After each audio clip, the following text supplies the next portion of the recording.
Ty Davis on YouTube channel asked me a lot of great questions, so I'm gonna answer them for y'all. These are great questions. The first question was how I chose women. I chose women based on the women that I saw when I was addicted to porn at age 7. So I saw white pale women, I saw voluptuous thick women, I saw women with hairy vulva, I saw women with nice lips, I saw women with nice breasts. Okay, everything I saw in porn, I wanted later on in life. And I talk about in my book Broken that my brother drilled a hole in my mother's bedroom wall, which was adjacent to the bathroom. So when my mother and father would give these parties every Friday, we would sneak in the bedroom and look through the hole called a glory hole. And it was right at the toilet. So I was seven years old with this glory hole looking at older women. So I liked women that probably had hairy arms, right? Hairy armpits. And so some of them had like my mother's friends had light mustaches, but I equated that with a hairy vagina area. And so I was addicted to that as a little boy. So I wanted women that were hairy under their arms, down there. Yeah, it was weird. But that's what I liked because that's what I saw in porn. And these porn movies were like in the 70s, right? 1972. I was 7 years old. And so back then, it wasn't a big deal for women to shave. So that's what I wanted later on in life. I dated women that were hairy down there. I dated women that had hairy armpits until years after I joined the Navy. This thing was shaving, with women shaving. It was like, it looked odd. They looked different to me shaving. But I chose the ones that seemed meek and mild and humble and quiet and real passive and not aggressive. I stayed away from women that were spiritual in the church. I couldn't stand women that would always talk about church. I couldn't stand women that always talk about God because I felt very demonic and I felt like they were picking on me when they was like, want to sit down and read the Bible, and I did not like it at all. It was very odd to me. I grew up not being into the Bible. We would go to church every now and then, but my family never held hands and prayed before eating ever. From ages 4 to 11, when we lost our home, my parents got divorced. So when I would date women that would like, okay, Leon, let's pray. I'm like, the hell you praying? Praying. And I'm sitting there, people praying. Everybody got their eyes closed and their heads bowed. And I'm looking around like, let's get this over with. Let's eat. So I chose women that I was fearful of women that were spiritual in the church because they could pick up on me as soon as I walk up on them. And I was always very sexual, so the conversation would eventually get to sex. I was always talking about their family and their past and my past when I did the military. I'm like, let's hurry up, get through this part because I want to get straight to her panties. That's how I was. So I chose women that were less than me, I thought, in my mind, that couldn't handle me, that weren't aggressive, that weren't really like streetwise, so I can like run circles around them and tell them anything and use them and abuse them and cheat on them and they wouldn't know and make them cry and make them fall in love with me. So the strong women, I couldn't do that to, and I would just avoid them. So I had a certain type. But I could look at a woman and start liking things about her if she had one or two things. I was in love with short hair because all of my mother's friends, her female friends, when I was 7, 8, 9, 10, 11, when my mother used to have those parties, all her female friends had short hair. None of them had long hair. So I started liking women that had short hair. My ex-girlfriends had short hair. My ex-wife, I would ask her to get her hair cut, and she would get it cut for me until I started acting up. Then she let it grow out, and I was like, eh. But I was deeply addicted to short hair. I was addicted to full, thick lips because my mother's female friends have full, thick lips. I was addicted to women that smoke cigarettes because my mother's female friends, they all smoke cigarettes. So everything that your man is doing or your woman is doing, if she's a female narcissistic person, it's deeply rooted in their childhood. They're not going to tell you this. They're not going to tell you, well, I like women with full lips because I used to look through a peephole and watch my mother's friends put their lipstick on, and I would watch them sit on the toilet, and I could see their vagina. So I was messed up at 7 years old. I never got any help.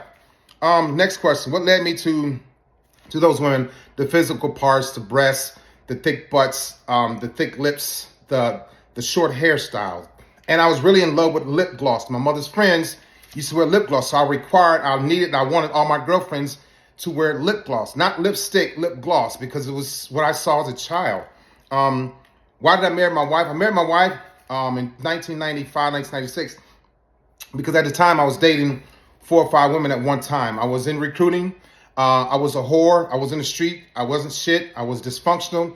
I was rude, disrespectful. I wasn't shit. And so my friend was like, man, I'm tired of you dating these street women. So the street girls, we call them, women just like me in the streets, like to drink, smoke, fight, and have sex. I was all about that. My dad dated the same type of women, like to drink, smoke, fight, and have sex. So I started emulating my dad's dating pattern. And then my friend was like, bro, you in the Navy, man, you doing good, you're a recruiter. You need to stop, being with these type of women, bro. They just like you, not growing. So he just introduced me to my wife, who was she had a college degree. She didn't have any kids. I was used to dating women that would drop out high school, drop out college, went to Job Corps, had a kid or two or three, smoked cigarettes, drink liquor, drink beer, fight in the street. I was addicted to the rough women that were just like me. So when I met my wife, pretty lady, had a degree, no kids, the opposite of what I've been doing all my life. And it was like going from 100 miles an hour to like, 5 miles an hour. And great woman. Her parents were still married, had been married at the time for like 30 years. All the women I was dating prior to that, their parents were divorced. Father got murdered. Father beat up their mother. Everything that I was living, they were living. So I was comfortable with that. Very comfortable with that. So the women that weren't like me, I was uncomfortable. I felt odd because I couldn't understand them. They couldn't understand me, but they wanted to understand me. They would help me, but I didn't allow them to. Women that ignored me, I would stay on them. I would study them. I would find out where they go and who they like and what they like. But a lot of times those women were very strong because they ignored me. Those women had discernment. And regardless of what I did, if I stalked them, which I did, not in a bad way, not in a harmful way, to get to know them, go to the club when they're there, act like I'm ignoring them, but I'm actually watching them, seeing what they're doing.